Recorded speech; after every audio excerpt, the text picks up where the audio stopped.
Ito para to sa mga nagso-solo RG. Sana makarelate kayo. Ako, sa araw-araw na naglalaro ako ng solo pare, lamang palagi ang talo. At isa lang ang natutunan ko sa paglalarong to. In the end of the day par, laro lang din naman to. Hindi mo kailangan mainis. Yung pagising mo sa umaga, lalaro ka agad one game solo. No, talo kasi napakaraming buwisit. Lalaro ka sa tanghali, kakatapos mo lang kumain para may lakas ka. Pag na-lose streak ka, ibibigay sa iyong kakampi, may mga sariling mundo. Naglalaro ka sa hapon, kasarapan, syempre, uwian ng mga estudyante, ayan, ipapakampi sa'yo, mga grade 2. Lalaro ka sa gabi, kakauwi mo lang, pagod na pagod ka, galing kang trabaho, naglaro ka, nag-solo RG ka, nag-ML ka, ayun, na-lose streak, doble ang pagod.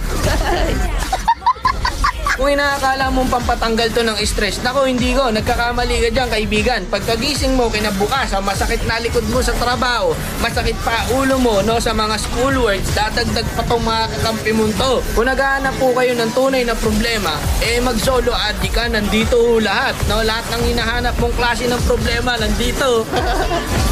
Hanip na mga kakampi. Ano? Hindi na nabago ang matchmaking natin. No? Minsan pa nga, mythical